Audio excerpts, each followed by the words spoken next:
Providence, Rhode Island, welcome to Outlander Cast. It's a podcast dedicated to Outlander on Stars. Sing me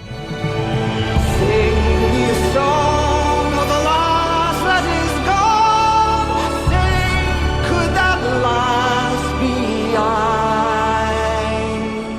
Mary of soul, she sailed on a day over the sea to sky.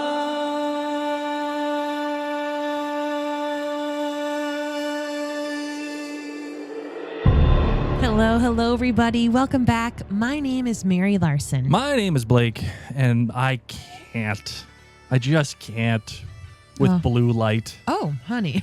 Oh, my God. If you can't do that, then you can't hang right now, hon. I seriously, I don't know if I can hang. I'm so excited about this. Oh, my God. I have like the complete opposite feelings about it. I'm like, yes.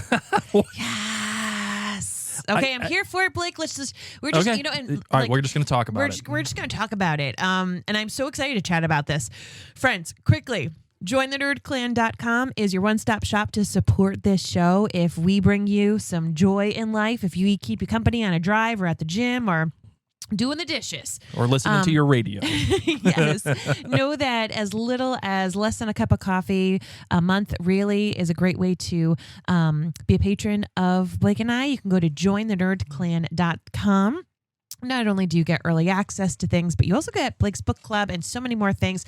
You can also check us out YouTube, Facebook, and Instagram, and telling a friend goes a long way. Go to maryandblake.com. That's just the main thing. Go there, head there, see what we got to offer to everyone. All right, Marvin, you ready to get into the show? I sure am.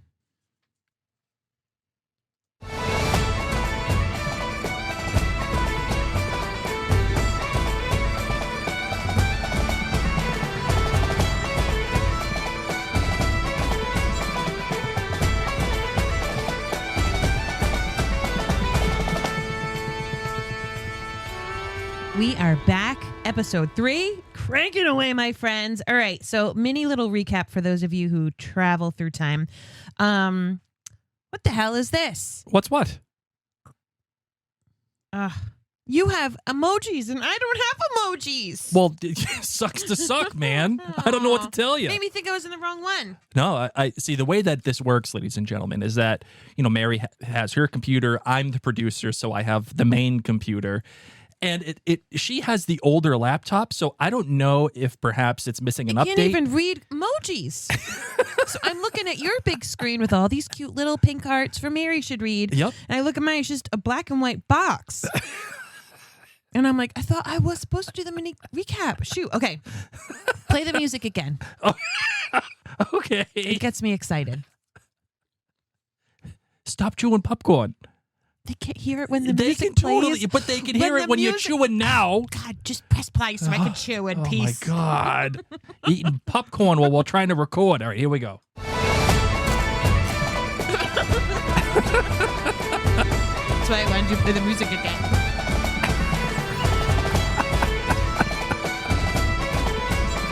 I'm hungry. Oh. All right, Marvin, it's not like we've been doing this for like 10 seconds. I looked it up. We've done over 600 episodes or whatever it is of Outlander. Just Outlander Cast. Just this podcast. You eating popcorn. I brought it for a reason because listen, man, I was so excited to podcast about this episode because I'm just saying. All anyone hears is you munching down on popcorn. Because I am so excited. I feel like Outlander's back with this episode, and I was like, I'm bringing the popcorn. This is like, I'm here. I'm here for it. I won't be that loud anymore. All right, fine. All right, Okay. go ahead. Give me the mini recap. Okay, so in this episode, Claire helps a family on the ridge with the babies because there's 2 of them, there's twinsies, except one of them was like kind of dead. Was it dead? I don't know. Blue light heron. Oh my gosh, white hair. Welcome to the club. Also, Jamie is just like, I'm still jealous, whatever, and they have like a whatever, you know, some kind of a situation. It's all better. William just continues to do his William thing, and Amaranthus makes a really cute vest, and then they have a little kiss, and there's dead people and bugs, but somehow these two are really into it. And then There's dead people and bugs? Jamie's like, oh, man, well, I'm always right. Because Cunningham and Cleveland, they just keep doing naughty things. And poor Fanny has to see all the naughty things. So many naughty things. Yes. And take some of the naughty things personally. Which Everyone's I feel bad having about. birth all the time, man. Which I feel bad about. No, and she's like, oh, he's not gonna let me stay, and the whole thing. Hey, let's jump into these episode details. So All right, here we go. This one was entitled Abies Fraseri, and it was written by Madeline Brestall. And that's how you would say it. Abies? that's Abies? Abies. Whatevs. I would think it would be like Abies. Abies. Yeah. Sure. Okay. I don't have a. Fraseri. I'm not in Latin. Okay.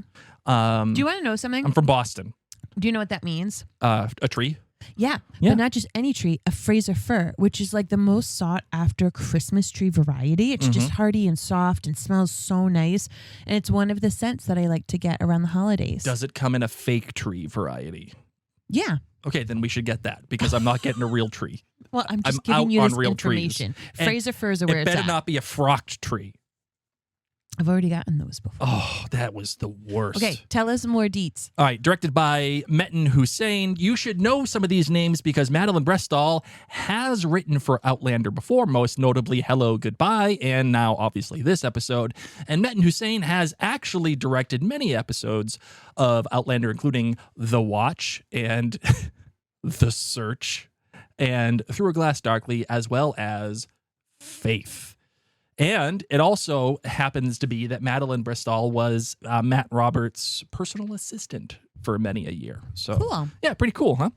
All right, your kilt rating, Mary. How many kilts are you giving this one? I'd give this one a 4.75, 4.8.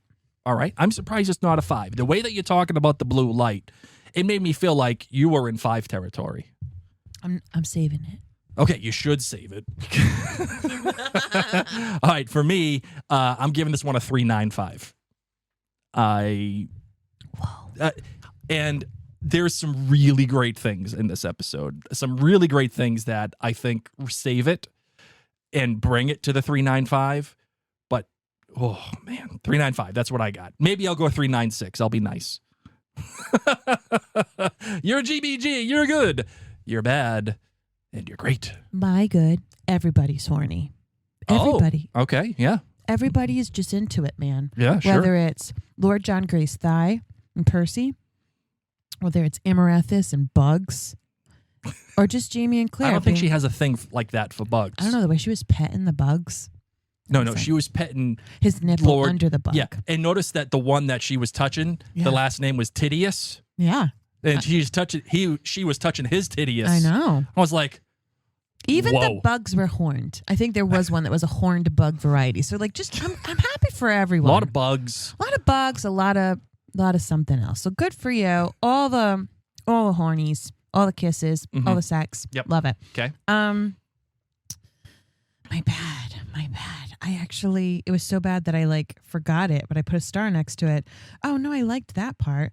I think for my bad in this episode, I just am so sick of like the bad guys being so obviously bad guys. Yeah. And even just with the music, like you walk in and you're like, ooh, is this going to be a good thing or a bad thing? I know it's going to be a bad thing because He might as well be wearing a leather jacket. Exactly. Yeah.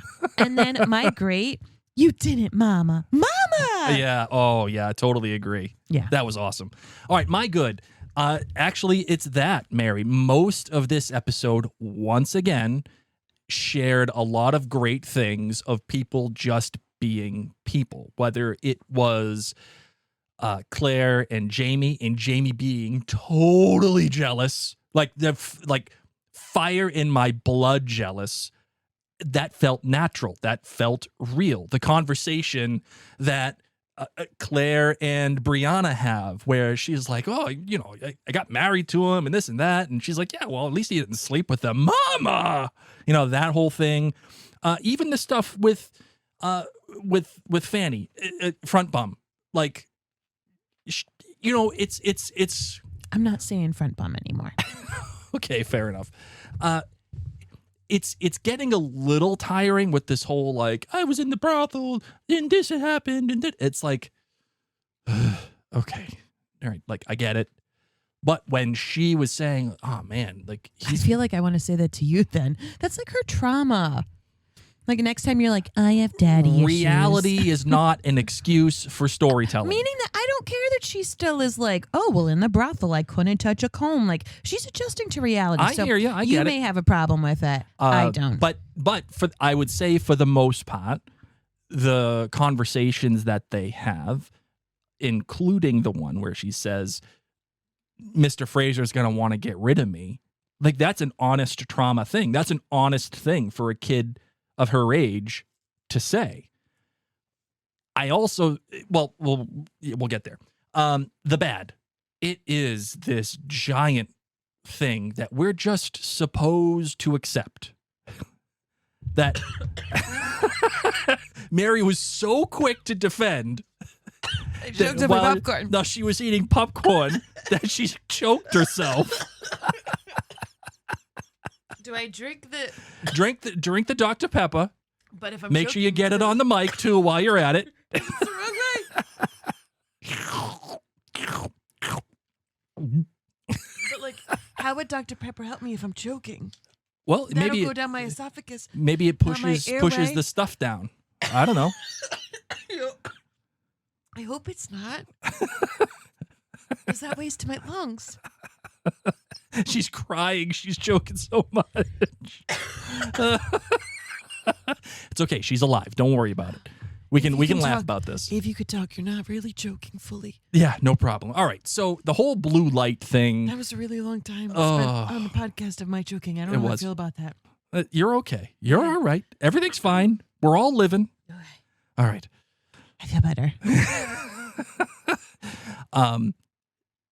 It's just a lot to accept.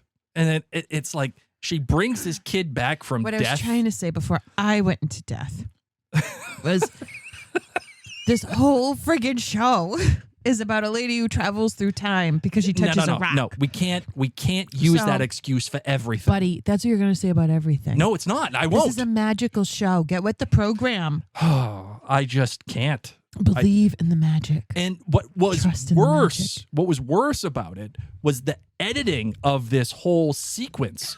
They're talking about this whole blue light thing, and you saved this kid that was dead, and they're talking about faith and like the Master Raymond and of it all, and then all of a sudden it smash cuts to Jamie and Fanny at the cairn.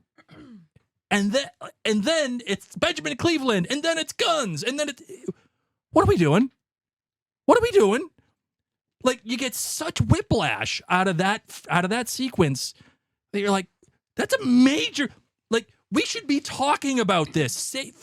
Claire just saved a baby just by touching it. And then it's like, cairn. So more like the editing flow of this episode dropping that bomb, not just the magic of it being hard for you to swallow out of the blue, it was both, but literally because, well, probably also because it didn't get its time to breathe. Exactly. So that's what I'm saying is that it sounds to me, not that like, oh no, there's magic in this show, but it sounds to me more like the way that it was edited didn't feel like I could appreciate what they were trying to do. 1000%, yes, but also the still the very same thing, which is Claire has this blue light ability. To me, that is pushing the limit here for me. And I get it. They're going to be talking about, oh, your power will come through when your whole hair is white and blah, blah, blah. Like, I get it. I understand it. But it's a lot. It's a lot to swallow. And I know what's going to happen. All right. I'm just going to do it right now. The whole thing with Faith somehow is going to relate back to Claire's blue light healing ability. And somehow when Claire was holding Faith, the blue light came from her, like, but it was like delayed or whatever. And then Like they had another baby and they switched it out and but whatever. That's one thing. But the next thing is absolutely this is the most confident I have ever been in any outlandish theory that I have ever made. Are you ready for this? Jamie is going to die. I was going to say the same thing. And she's going to bring him back to life with her magic And she's going to bring him glue. back to life. And she's going to bring him back to Can life. I take it one step further? Sure. Because I was thinking of the same exact thing. So Jamie does die, and everything Frank says is... Spoilers. No. I'm saying, like, what if this is what happens? Oh, okay. All right. I thought you were talking about, okay, like, No, that's I'm what saying, happens. Okay. No, All right. no, guys. Oh, take a deep breath, everybody. Take a deep breath. But I'm saying, as this outlandish theory, Okay. Yep. Okay. Jamie dies. Yep. Jamie dies when Frank says he's going to die. So it's the same. It's still say true. It's all true. Say Claire brings him back to life. Say Claire says, take me home to Lollybroch. And they go back to Scotland and they get old. Or like she says, like, take me back like when they're a little older. And they go back home to Scotland. And together they plant the forget-me-nots. Yeah, probably. Together. I wouldn't be surprised. And I think I think I understand why the title of the book is Go Tell the Bees. It's because Claire has been talking to these freaking bees. Jamie was the one that told her about the bees or whatever it is. And as he's dying, he's going to say, go tell the bees that I'm dead.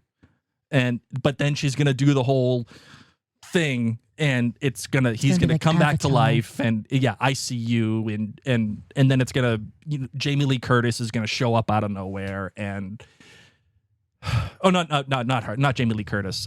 Sigourney Weaver is going to show up out of nowhere, and I always get those two mixed up. I don't know why. And then it's just going to be like that. That's what it's going to be. So that was your bad. Yeah. Sorry, that was my bad. I'm still alive. All right, but my grade was the William. Oddly enough, against all odds, it was the William and Amaranthus scene, the one where she's giving him the waistcoat. That scene was phenomenal because the entire scene was about everything else on this planet except the waistcoat. I was paying very much attention to that waistcoat. Yeah. Well, how could you not with that hulking back of his? Trust me, Amaranthus was shaping that up.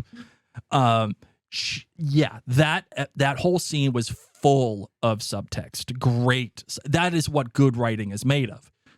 What people don't always say what's on their mind. They say things that allude to it, or they have actions that allude to what's on their mind. And it's especially true in film or television. And this scene was a perfect example of that. So we'll get into it a little bit more later on, but that is my grade. All right, Marvin, where do you want to go from here? You have the outline. I'll trust you. Well, you got your computer too. Yeah, really. Well, I have my phone notes, but All I right. like emojis and stuff. All right, so here, let's do this then. I I'm want to talk literally about. writing birds and bugs. I want to talk about. So many babies and so much birth. Also has been death. It's circle of life. Like that's what I wrote. I was more just excited because I just really enjoyed this episode. Like I felt like things are cranking now. Yeah, I do have more notes than that, but I'm just trying to give an all right, example so why let me I just shouldn't let me lead. just get this I off should my. not lead the conversation. Just fine. Go ahead. Lead the conversation. No, I said I shouldn't Oh, you lead. should. I'm Okay. trying to give proof why I should not be leading it. Gotcha. All right. I just want to get it off my chest. I just think that the blue light thing is tough. And it's not that it comes out of nowhere, because I think that there has been some buildup for it, but it just doesn't, it feels more like a box to check to make sure that we have this ending that I predicted so that it can happen.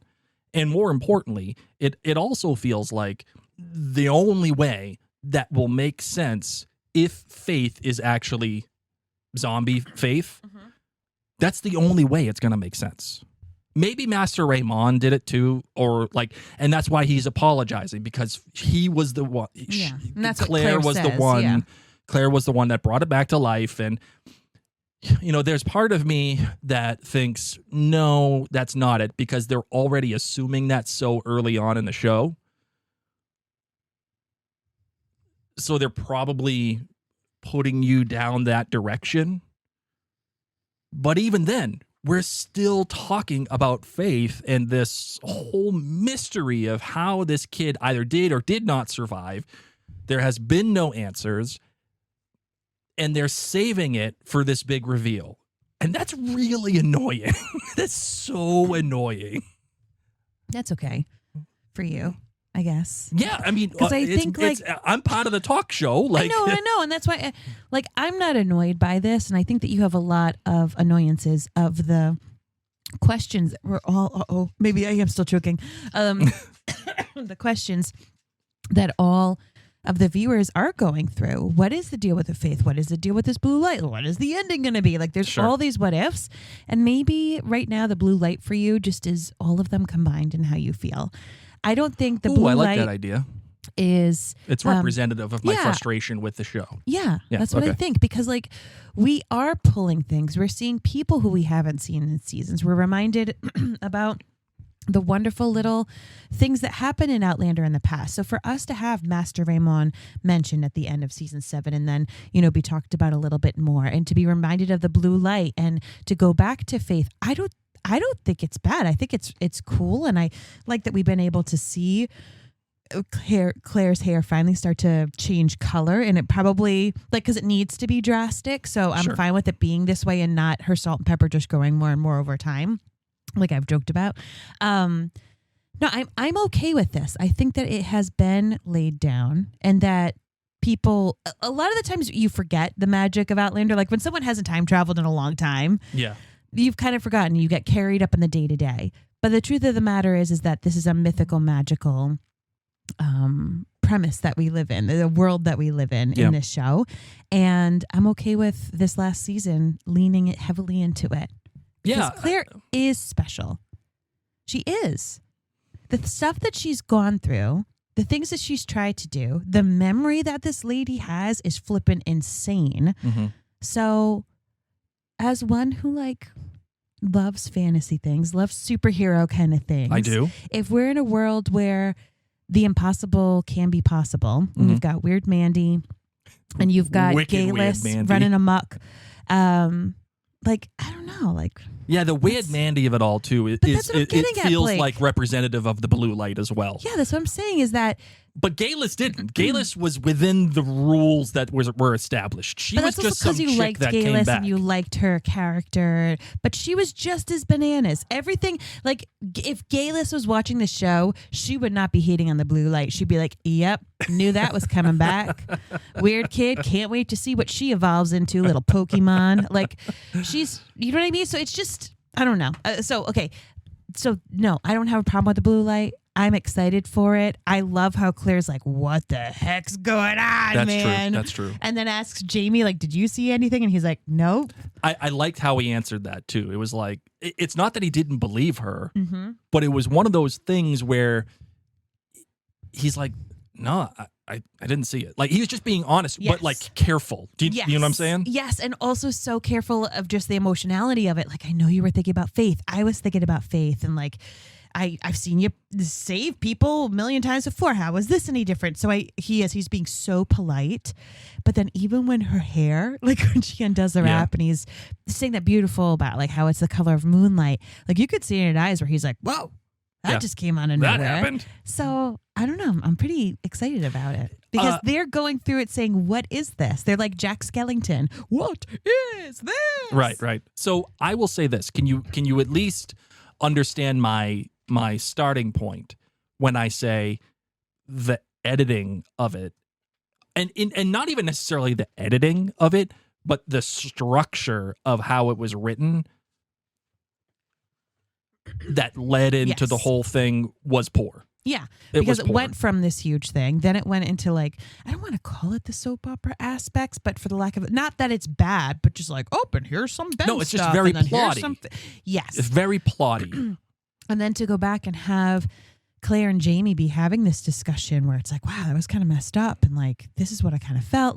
I wish it could have just had its time, because I don't think we would have been taken out of it because we would have stayed with the characters, and if that was our lasting impression, had the other stuff before it. But I agree. I think if we were able to be "Wow, what just happened with them?" and let that be a feeling that we carried with for a long time, you'd be feeling differently. My notes were literally, why are we talking about guns and Benjamin Cleveland and having this scene with Fanny after the blue light when Claire and Fanny had this very discussion earlier in the episode? This whole scene could have been pushed way forward. Mm-hmm.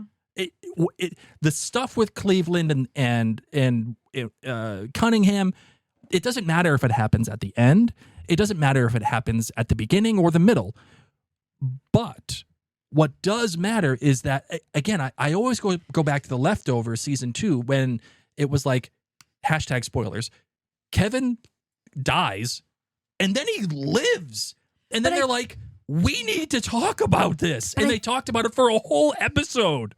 But I think that that's the thing that like is what's different is that there's this overwhelming thing that Jamie might die. Like that's the big thing of this whole season so far is like, will Jamie die? And by whom? So if that's what the storytellers are really trying to tell us to care about, then that's why they did it this way. They want us to think like, oh no, guns. Oh no, bad guy. Oh no, no more bad guys. Oh no, cool spy reading paper. Like I think the storytellers are trying to be like, care a lot about this. By the way, you'll want to know about this. And like, it's kind of important, but like, whatever, this is what you really need to care about. And I feel like it is so deaf to the show watchers only because it does come out of left field. Yes. And a big enough deal isn't made about this new magical aspect. Whereas if we're talking about people killing people and guns and war, whatever, we've gone through that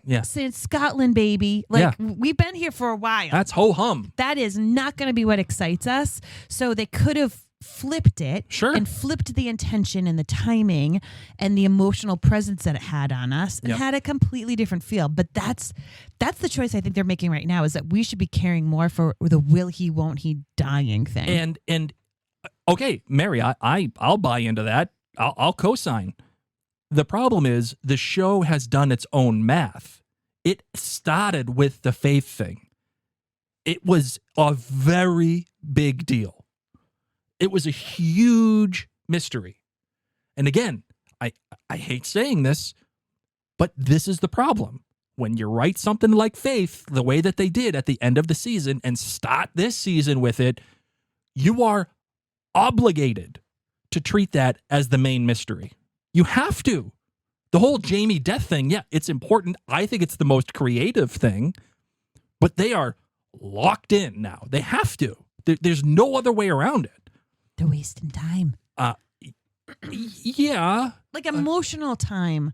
Because now there's viewers scratching their head saying, what am I supposed to care about? Not that I don't care about anything, but like, what am I mostly supposed to be caring about right now? Sure. Like the Jamie death thing should just be its own. Like it should just be its own. Having this parallel story of Faith and Jamie death but the plot of making the Jamie death happen, like honestly, Mary, it totally undermined everything that happened with the blue light and that honest scene between Claire and Jamie when they're talking about the blue light. Oh yeah. Oh, that one after. Yep. Like it just jumps from that to this. And it was,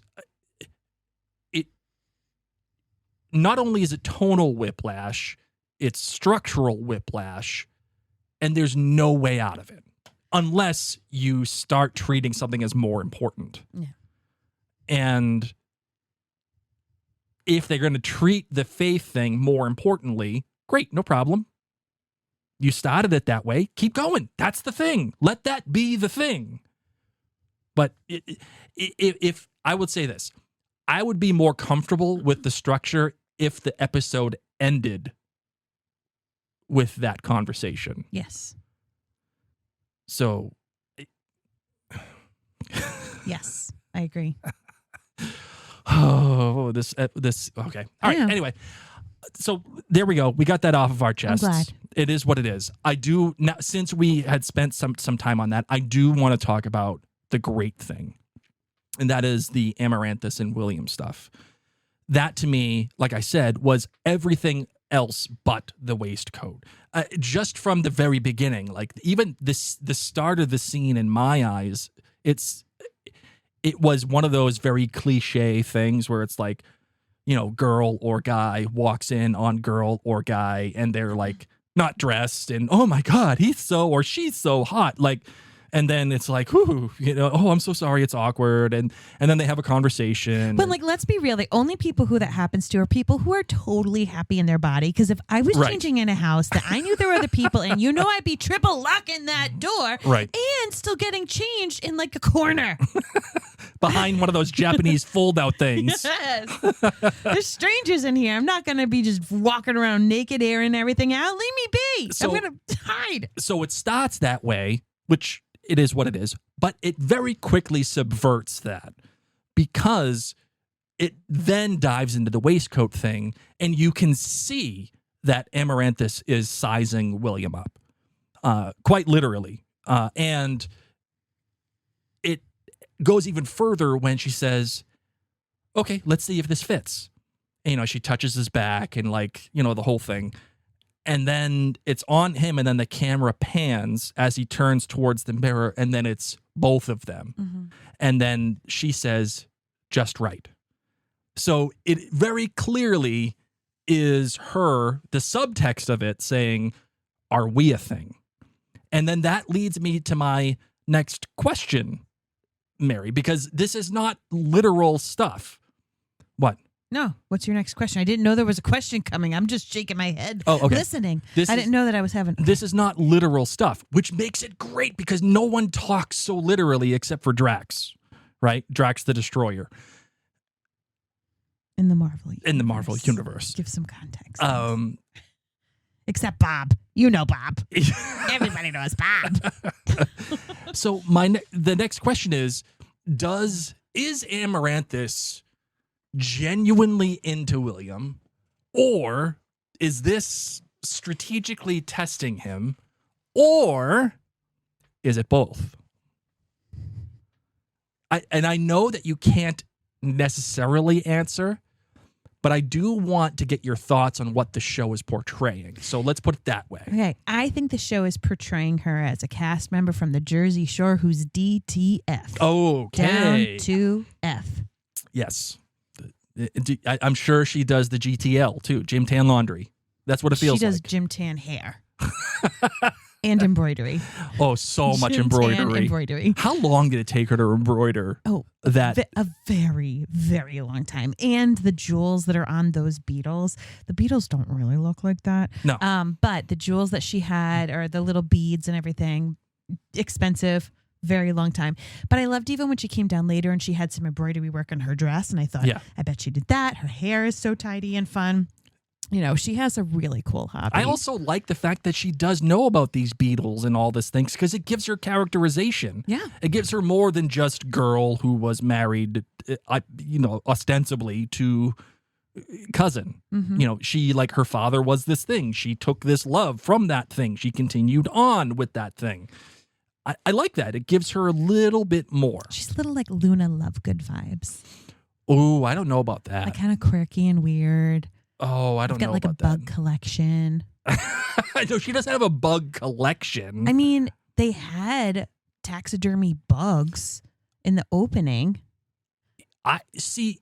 She is. feel like She's that's not her like. bug Oh, collection. she's not like. Oh, the Nargles are gonna bother you, No. right? Like I'm Harry freaking I'm just saying she's really smart and kind of quirky, and But people she- don't often get that. to me, she's more. She's more like. You know who she is? She is the Slytherin girl that is always. Is it Millicent Bulstrode?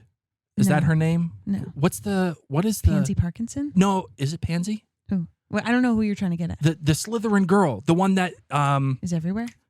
oh, what the heck is her name? It might I can't remember now. Anyway. the girl that has the OnlyFans account in real life now.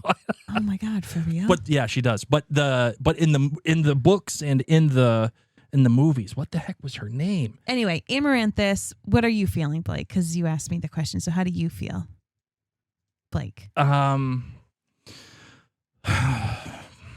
You're still looking up Chelsea, Pansy, and Millicent. Yeah, it's either Pansy or Millicent. I think it's Okay. Millicent, where she's like kind of cute, but like a little vindictive, and also cunning. You know, she's got a thing going on. Yeah. She's not like totally weird, Yeah. like Okay. what's her name? But she's Luna? weird enough. Okay. See what I'm saying? Okay. Okay. That was really long. I know to get it was. to that. It was. I'm sorry. It's okay. I'm asking you your own question Yeah, about. do I believe that she's into William? I believe that she's into William, but not because she's into William.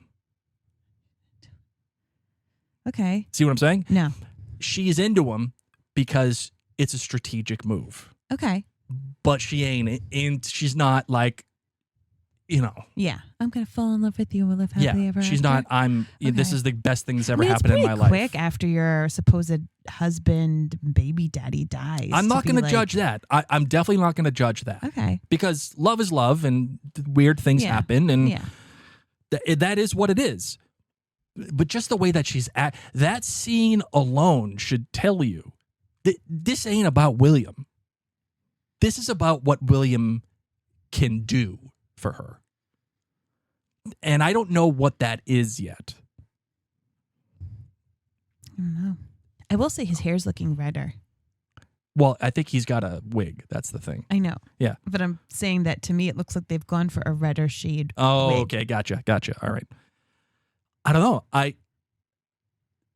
This scene was perfect. I truly loved it. Mm-hmm. It's probably one of the better things that this season that the show has done. How do you feel about the fact he gives her later on the present, and it's the, his cousin's gear and his uniform, and she's putting it away, and he finds the toy soldier in the cupboard. Yeah, and that's another thing too. All of a sudden, this drawer is open, and Millions of she's got letters. the thing, the millions of letters that there. No, What do you mean no? no, that is one giant setup. What do you mean? For what? Because For what? Set up for what? Because I for feel like if someone someone to find and see, to give further proof that she was the cousin's But wife. she's saying, I'm putting with all of his stuff. I feel like people have like boxes or, little Yeah, they storage keep those compartments. things hidden away. And it was hidden away for her. It was in an open drawer. She only has drawers. She doesn't have like an attic of her own. Nah. She's living in Lord John's guest room with a baby. What little space she has to go to diapers. You know Lord baby John's got the shoes. baby. She ain't got nothing. How many times have you seen her with messed up hair and pajamas on with the baby? It's fussing. Never. She Not doesn't once. complain at all about the baby right Nope. now. She doesn't was have- complaining it was crying in the She first doesn't episode. have tired eyes. Mm-mm. Mm-mm. John's her night nanny. Her John day is doing nanny. all of it. Yes. And he still looks that good. Yes. And he's pureeing that food. Of course he's pureeing the food. Organic. I wouldn't be surprised if he's chewing it up a little bit first and then Weird. giving it to the baby. Okay, go. Next topic. That'd be very buggy. Amaranthus probably asked for it to be that way. So the next thing I really liked, Mary, obviously, is the jealousy that Jamie has. And I need your opinion on this more than anything I've needed your opinion on in a while. Because I want to know if you find this endearing, if you find it annoying, if you find it attractive, if you find it like frustrating, like what is, because I can tell you what it is for me, Oh. but I need to know your opinion first Oh, God. because I think it's, Because different people can feel different things. yeah, but the jealousy affects Claire. And I need to know a female's opinion of that affectation. See what I'm saying? Yeah. Okay, so what did you think about this? Oh, I was very upset with Jamie and frustrated. I was all those negative things you said. I'm Really? Team Claire all the way. That's not endearing. I don't know. Some Like- girls are like that stuff. Like, I'm not. okay, I get it. No, I don't. And I'm like Team Claire for her being like, I know my brain. Leave me be. Like. Do you see his point of view? No. Okay, that's what. See, this is what I wanted to know. One's dead / not really alive. One's gay. and like doesn't want her and wants you instead and has like pined for you instead all this time. Like, why are you being so insecure? You're wicked old, man. You gotta like grow up and know that she wants to be with you. She's not gonna go run off. Not wicked old, but you know what I mean? It's like, it's not like you just got married and you think, oh no, she might find someone better. Like, you've been together forever. They've traveled through time. You've gone through wars. You've gone through all this stuff. Grow the frig up. Get over yourself. Get a friggin' therapist. Stop being jealous. Because it almost came off, too, that it's like, when she was like, buddy, I was in future time, like, I had to get back together with Frank. Like, what the hell? You thought I was gone, and you got with friggin' leg hair. Well, did he? Yeah, I don't think he actually slept with her, though. That's the thing. But I see what you're saying. He does. Oh, he does? I mean, I don't know. Whatever. At least in show, I think it was, but I never slept with her. I think. I'm sure some nerds are out there are screaming at their radio saying, yes, she did, or no, she didn't. Like, to me, it's like, Jamie, if Claire dies, she would, I don't know, maybe be okay if you like found a partner who kept you company and like had lemonade on the porch. I don't know. I just find, but maybe Claire wouldn't. Like, I find it such a huge turnoff. Like, I have chosen you. I sleep in your bed. I want to be with you. If I didn't want to be with you, I'm freaking Claire. Like, I don't need you. Whatever. I'm freaking bippity boppity booing babies back to life. I don't need you. It's because I want you. And I wanted her to kind of say that, but it wouldn't be romantic for her to be like, bitch, I don't need you. I want you. Like, let me show you how I want you. Like, stop. Get over it, Jamie. Like, just get over it. Is there a part of you that can forgive him simply because you know Frank's voice is in his head? No. Even as a viewer, you know that. No. Your insecurity, Jamie, doesn't mean I have to forgive you for being a crabby little mean ass bitch. About Lord John. That's sorry. I'm mad at Jamie.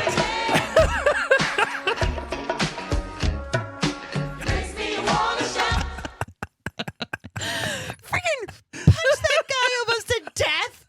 He was a pirate for half of his past couple of years. For half a season, he was a pirate. God, Jamie. No, I don't. None of it is endearing. None of it. I would not. Nope. See, I feel like this was handled last season.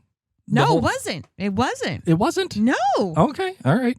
What I'm saying is, like, just because they had like okay, I'm claiming you again. They had that, but Jamie still is this everything I just said. He hasn't gotten over it. Claire's gotten over it. Claire's like, oh, that was fun little frolic, and I'm sorry about that. That was messed up. We're just gonna like, skip past that part of my history and move on. But like, Jamie can't.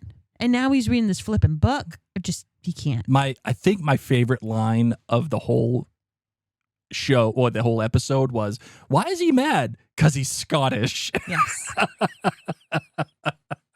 And she's like, she has that thing that all married couples have where you can say something about, like, and only you can say something like she says about her husband. Like, only the spouse can get away with saying that. And she calls him like a stubborn ass or something. I can't remember what it was, but it felt so honest. It felt so right. And these conversations surrounding that whole issue was perfect. That even that, again, Mary, like you said, the mama, like, and then she says, don't tell your father. Like, fantastic. I almost want, because Bree's from Boston, she should have broke balls a little bit. She should have said something like, she should have said something like, oh yeah, no, I'm absolutely going to tell him. Like something along those lines. But I think they've dropped the Boston of it all. They have. Oh, they've moved so on. I mean, it wasn't successful. It wasn't even a thing to begin with, really. So, like, it's totally It's just fine. a thing in name. It gets me so angry. Quick thing between this whole, like, Jamie and Claire, like, fight and beautiful sex.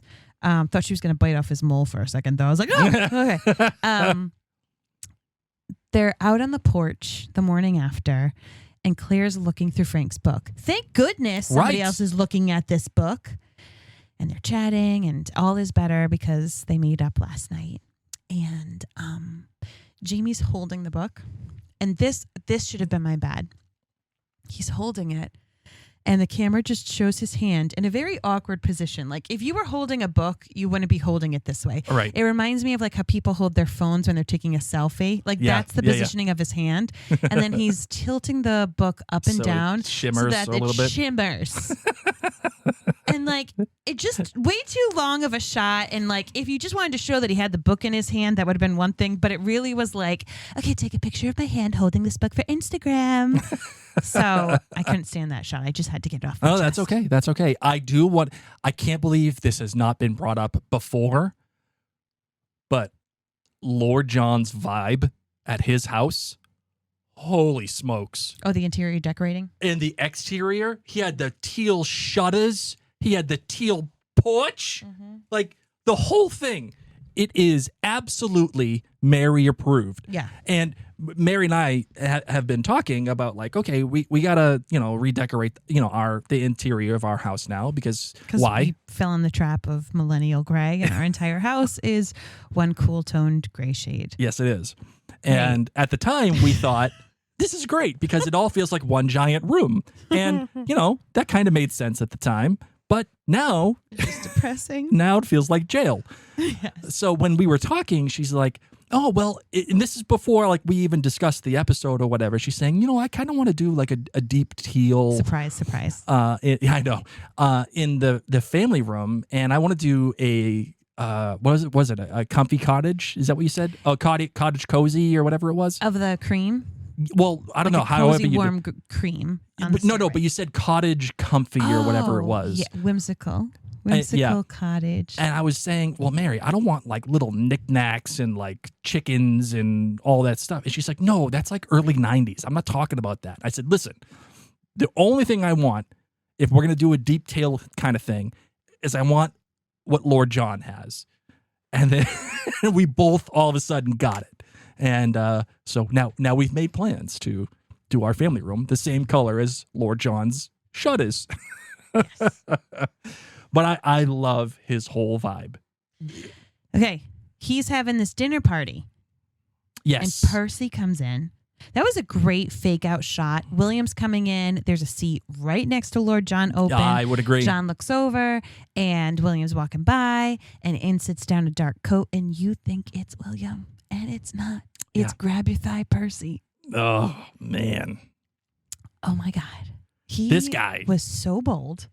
This guy. Grab a grab, grab. No, thank you. Grab a grab, grab. No, thank you. Like over and over and over. But in the end, they kind of like smile it off and make a deal. You scratch my back, I scratch yours. You rub my thigh, Now, I rub yours. Who does Percy want? What do you mean? Did you understand what he was saying? Well, no, he wants Wants Fergus. yes, Fergus. Yeah. So he wants Fergus. He wants info on Fergus because he found out that Fergus is somehow acquainted with Jamie. And then who is Lord John asking for? He wants Richardson, Yeah. which tells me, number one, that Percy is totally going to give up John as a thing. Why?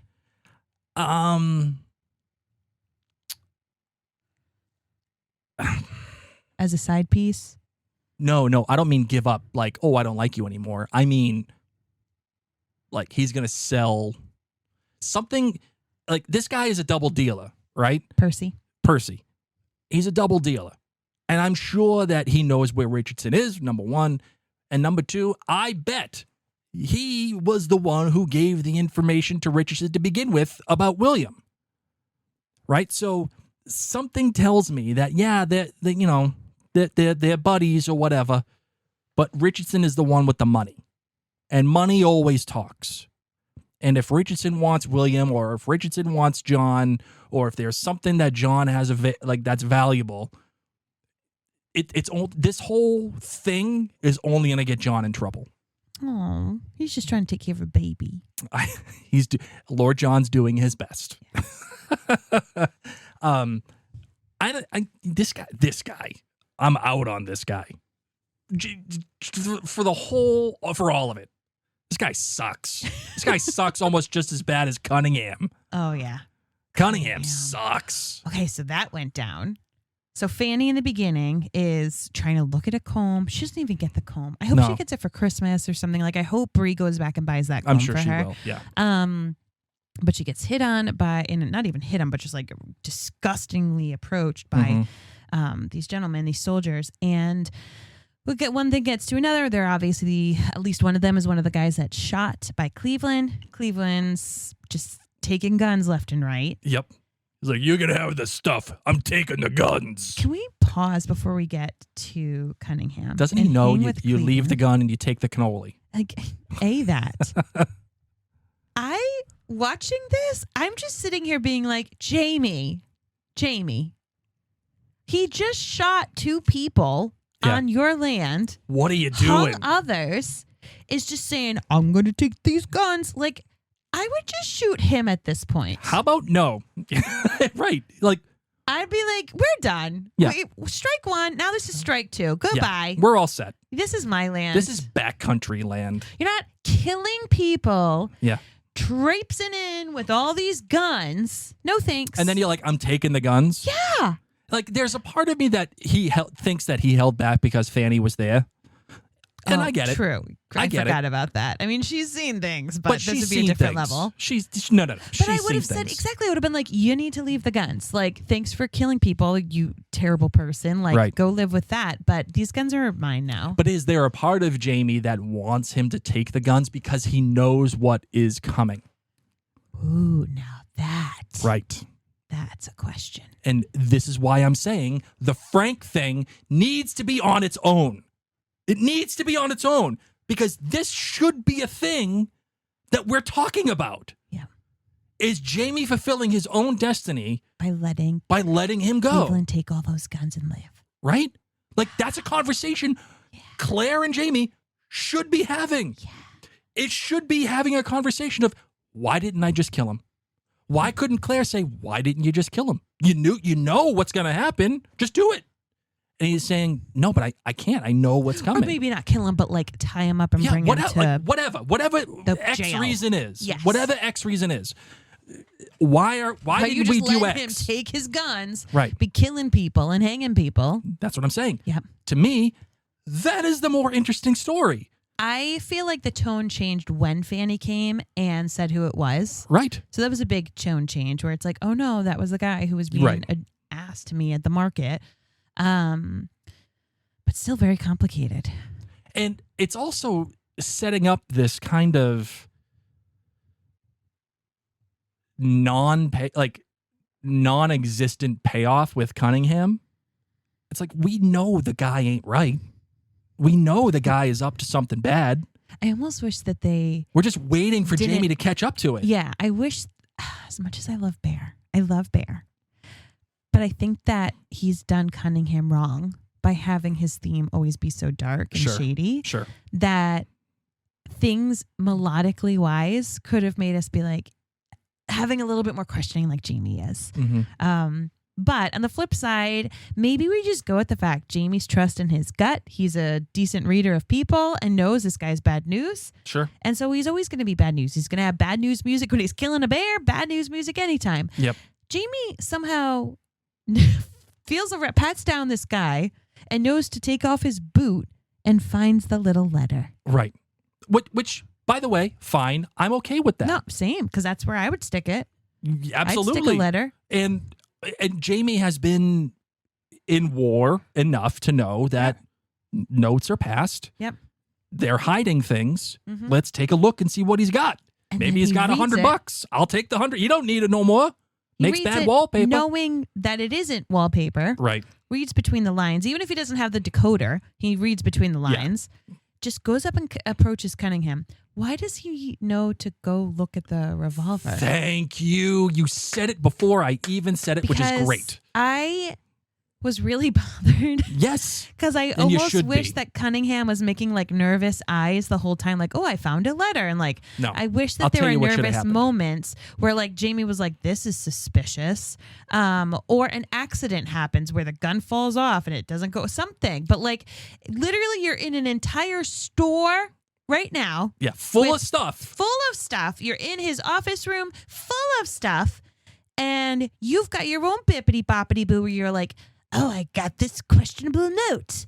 I wonder if there's a hidden message. Right. I'm going to take this one object and know how to open it.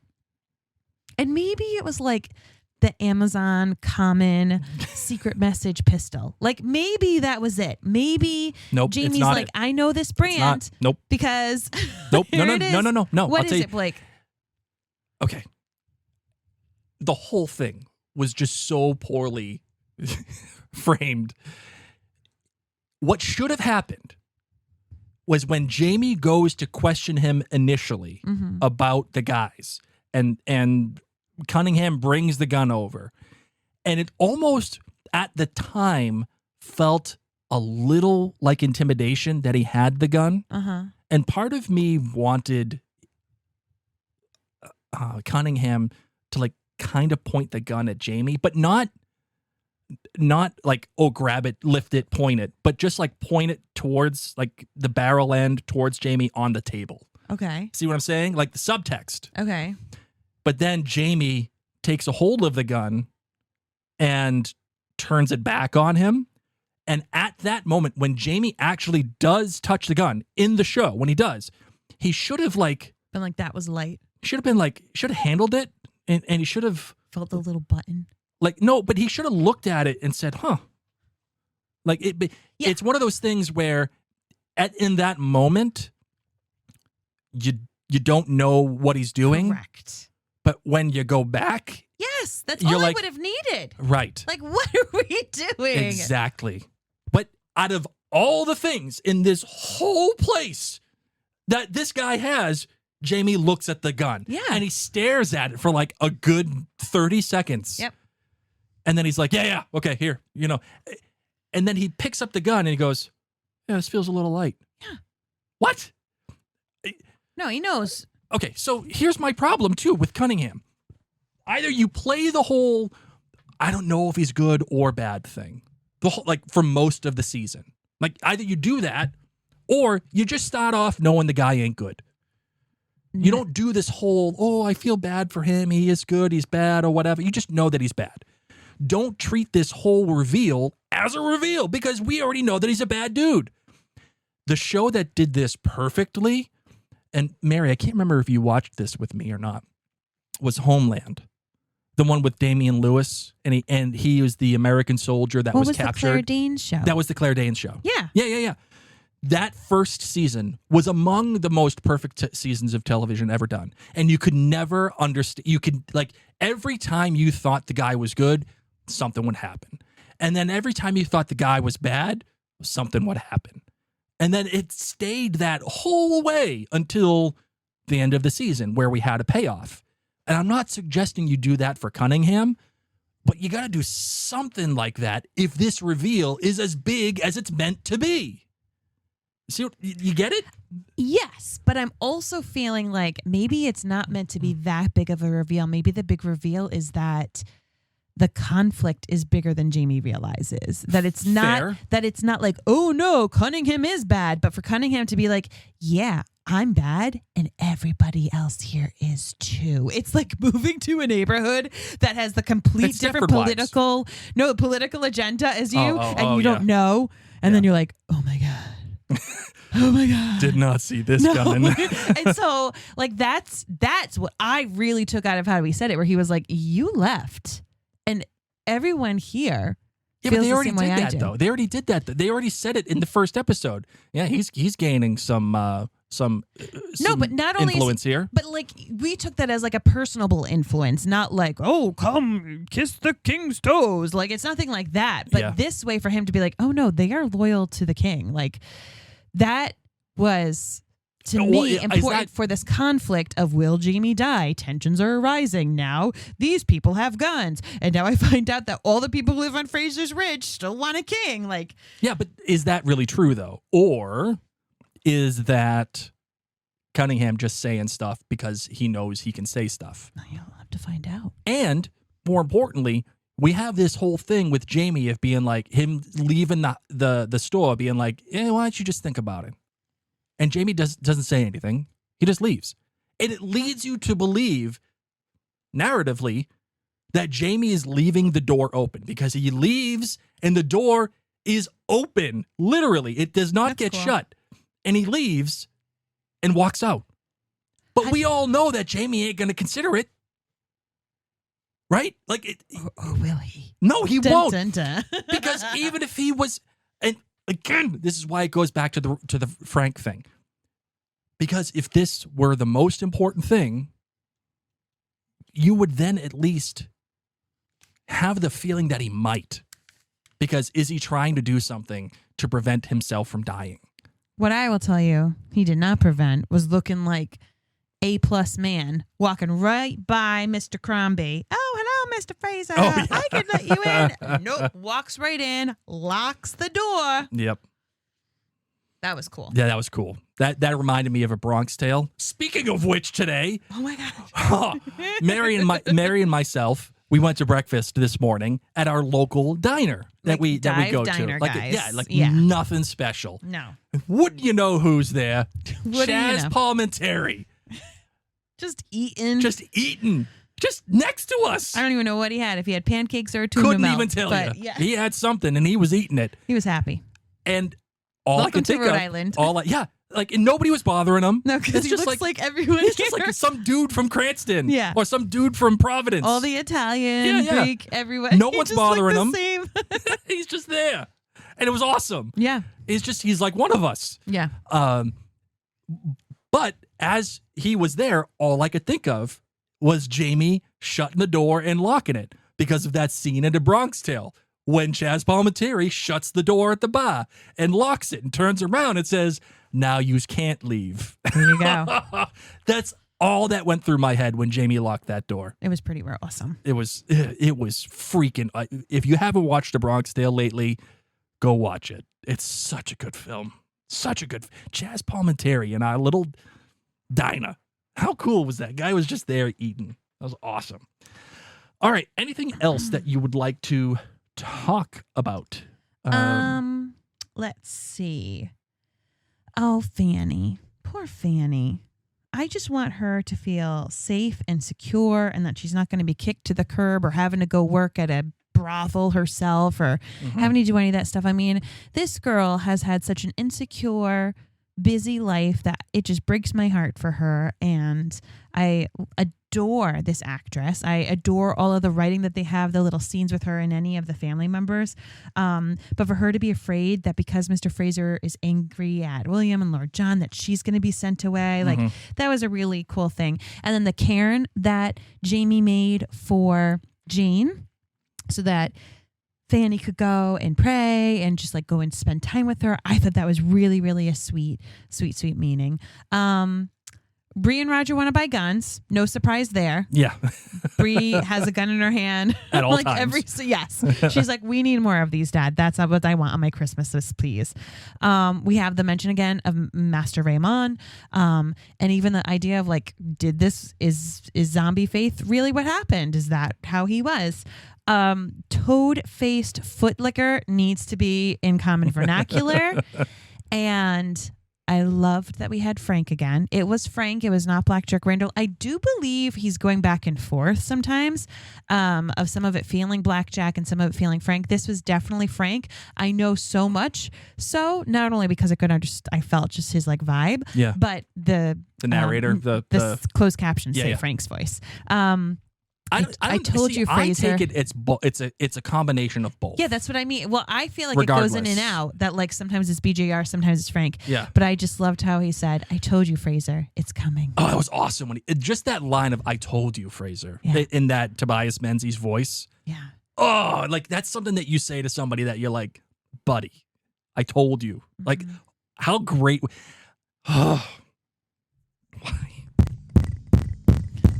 I don't get. I do love. Last night we had a fight about your husband, and now you're reading your former husband, and now we're reading a book from your first husband. Yeah, that was cute. That was cute. Again, another husband and wife kind of exchange that only you can get away with. Yeah, you know what I mean. Like that was really cool. Anything else? That was it. All right.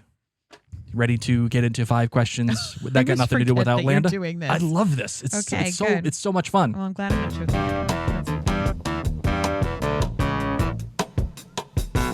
My friend. Outlander music for this. Well, because I need, like, if you want me to switch it to Outlander music, I will. But I just needed I wanted something that had nothing to do with Outlander, because these are 5 questions that got nothing to do with Outlander. You know, I love Outlander music so much. All right, I'll switch it. All right. Number 1. What is a job that you are convinced you would be weirdly great at, despite having 0 training? Oh my God, I know exactly what it is. Hold on, wait. Can I say it before I think you're going to say it? Sure. Whistling. No. I already know I'm great at that. And No, but it was a job. You don't have any training on it.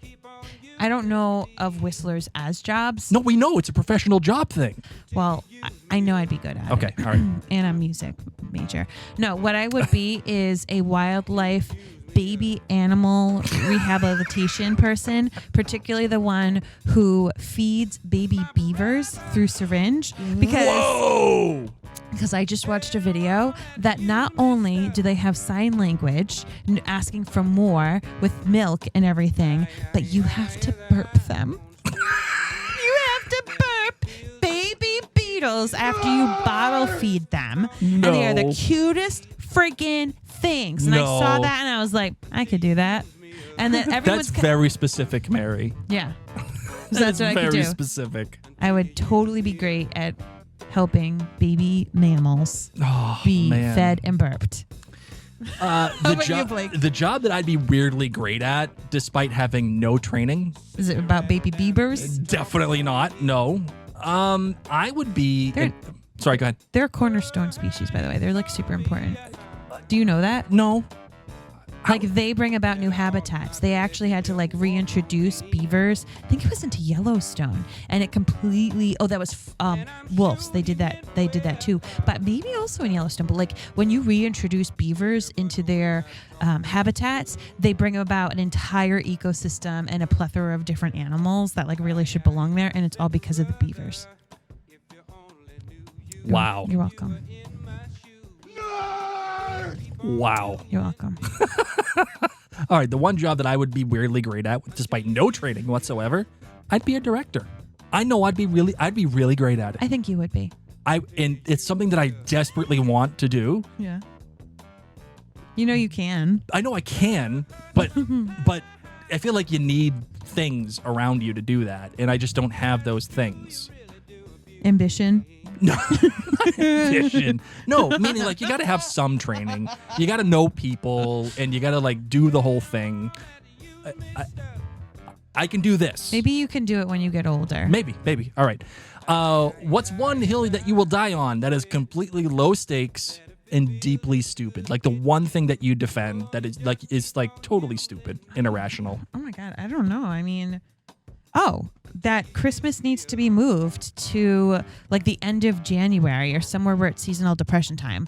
That Christmas doesn't belong in December whatsoever. If you believe that Christ was born and that little lambs are outside, that marks springtime and not December. They claim that Christmas has to be celebrated there. It's actually because they were trying to convert the pagans who were already celebrating Yule at that time. Yep. And to me, the happiness and glow and merriment and the cookies and the music and just the joyful season really would benefit from being a bit longer, say by a month. Sure. So just move it into January. Then we can have more snow. Then we can have more time to watch Hallmark Christmas movies. Then we can have more than enough time to go to everyone's holiday party.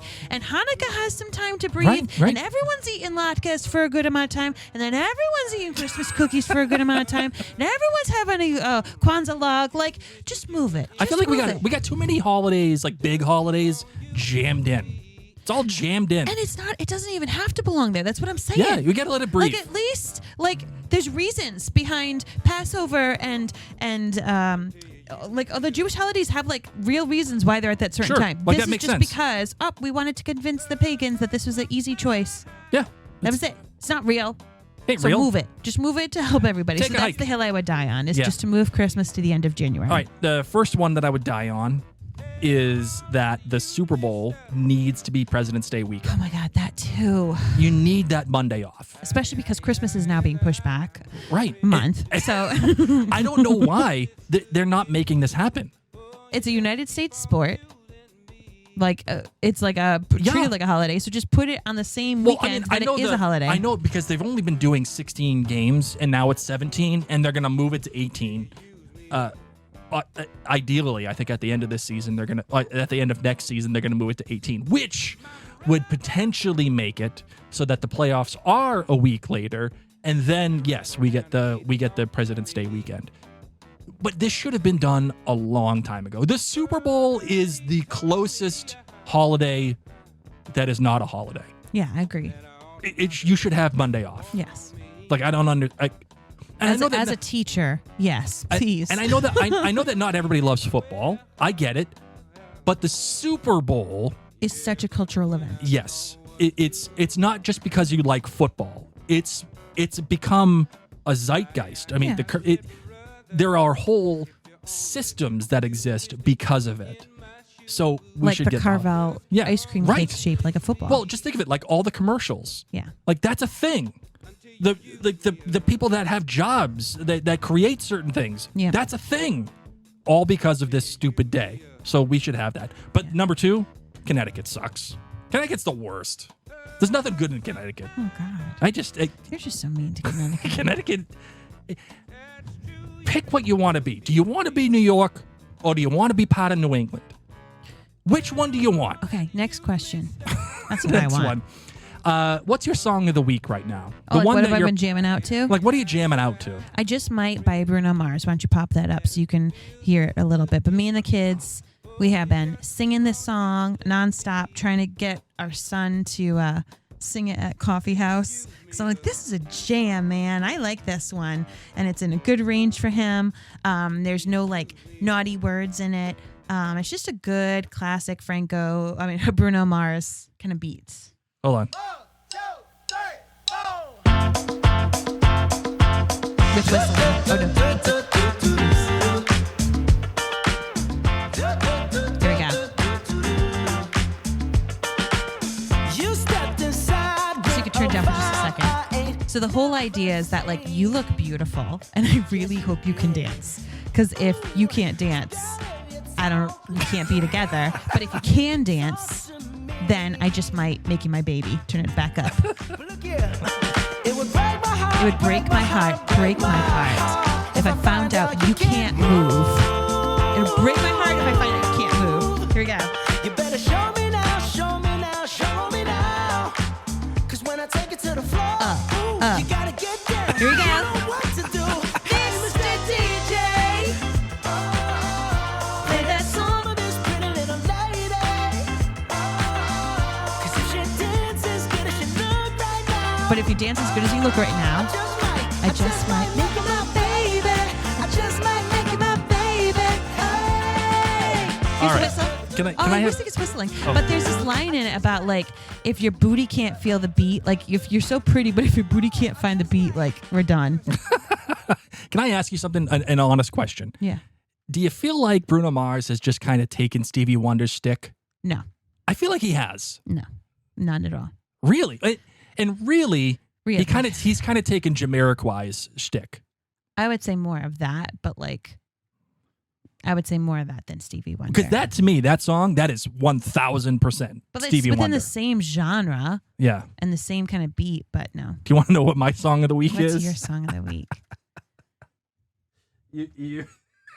You're never going to be able to tell the difference between Mary and I. Between what you're listening to all week? Okay, what is it? What the hell?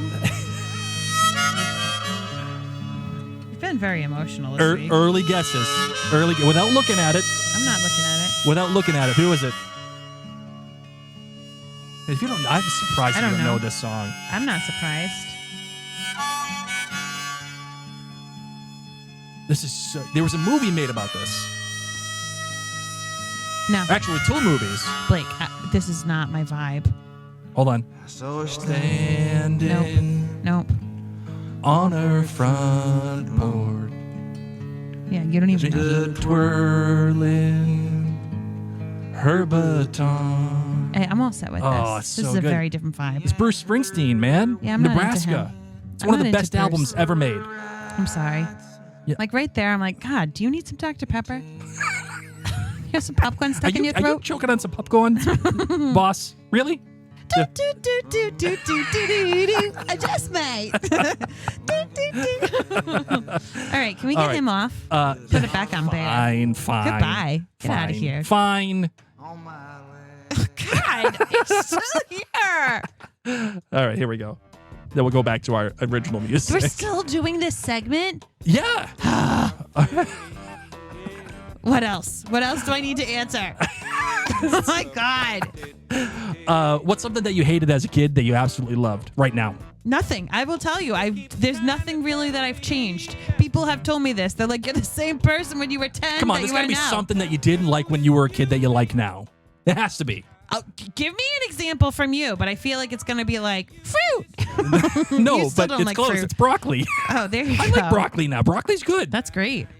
Did I ever tell you? Yeah, I told you that story. My sisters told me that if I ate broccoli, trees would grow out of my head. Yeah, I know, because that's why he wouldn't eat it with me for like That's 3 true. years. I hated broccoli. I thought trees would grow in my stomach. Yeah, there's nothing that I can think of that I hated as a kid that I love now. Everything I love, I've still loved. All right. Like, Next question. What's your favorite ice cream, Mary? Chocolate peanut butter cup, maybe chocolate peanut butter cookie dough. Like, not going that far. Still the same. Yeah. Here you go. All right, next one. Last one. If you could ban one overused word or phrase from the internet forever, or just life in From general, the internet? or just life in general, what would it be? Life?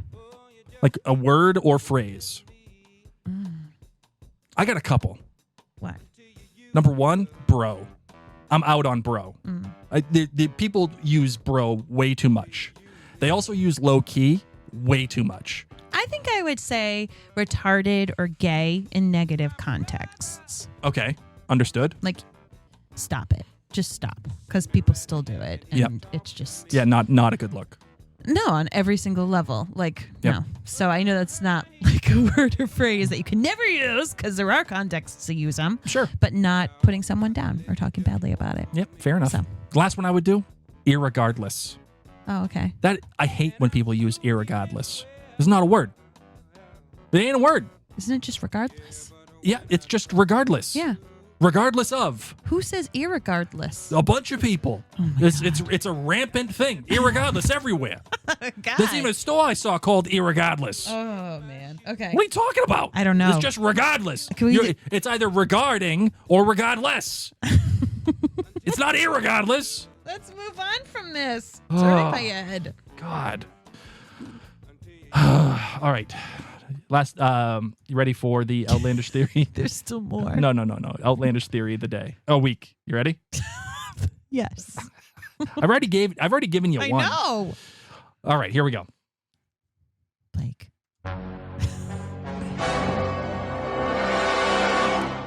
All right. I got a couple.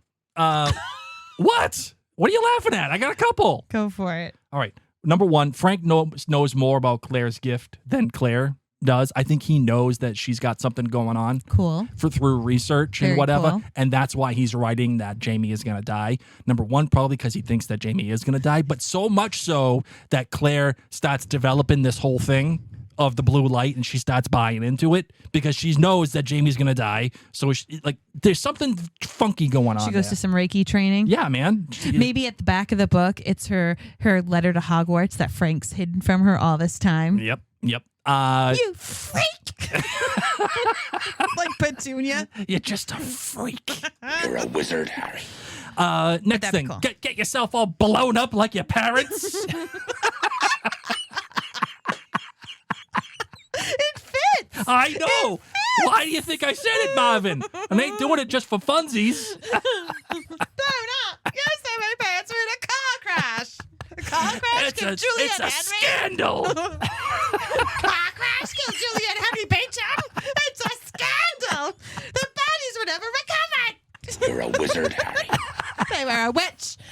Get mom and pop. All right. All right. Amaranthus knows way more. This is totally a setup.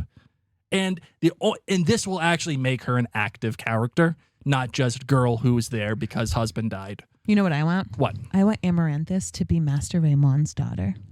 Ooh. Or granddaughter. I want her to be related to him because he's like into weird, freaky bug things, I bet. Sure.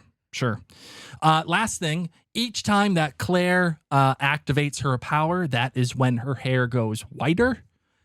So she will do enough things like this. So at the end of the season, when she has to save Jamie, all of her hair will be white, which means that her power will become most full and whatever when she saves Jamie. Hopefully not like in Star Wars, Skywalker series, just give life force and then you're dead. Oh, yeah, no, I don't think that's going to happen. I don't think so either. I don't think that's going to happen. But yeah, there's a cost, I think, to Claire's power. And it's her hair that she's cared so much about. She even dyed it with box dye coming back to and time. like I'd like to think that there's more than that. I doubt that there will be, but yes, there's something that has to be shown as a result of her doing it, and that's when her hair is white, and that's why that is that, because it is what it is. Will there be more births in next episode? I hope not. Here's something else that I like too. I think that Claire can't do it just for fun. I think she has to be in a particular like not mood, but state. Like a state that was like when she was thinking about Faith as she was holding Faith, or It's like Peter Pan. You need to have a happy thought. correct. But in her case, it has to come from helplessness, loss, terror, love, guilt, like all the things. Something, and I think that's what's going to end up happening when she does save Jamie, right? So that's that. And I just like that it has to come from something specific. It can't just be, wee, blue power, like that's that. All right. Anything else that you want to talk about? Any other final takes? No, that's it. That's all you got? That's all I got, Blake. How I roll. Fine. Here we go.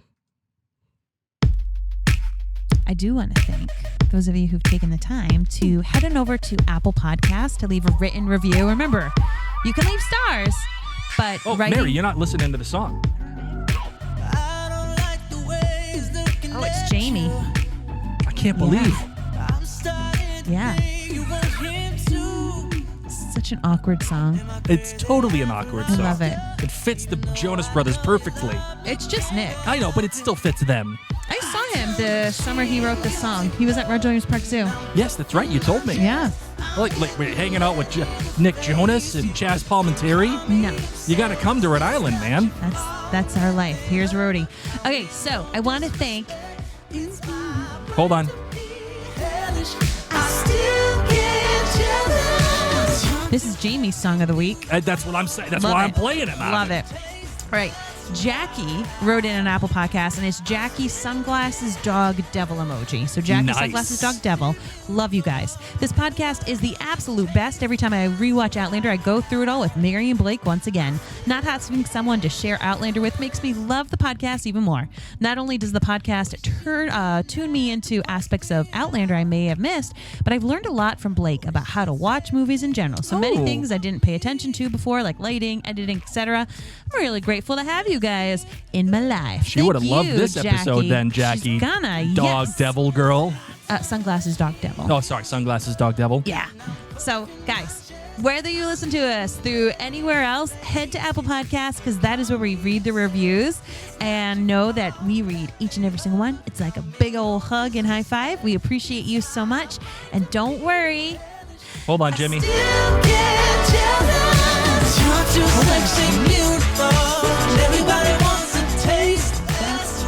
Who's Jimmy? Huh? Why'd you say, hold on, Jimmy? I said Jamie. Oh, I thought you said Jimmy. All right.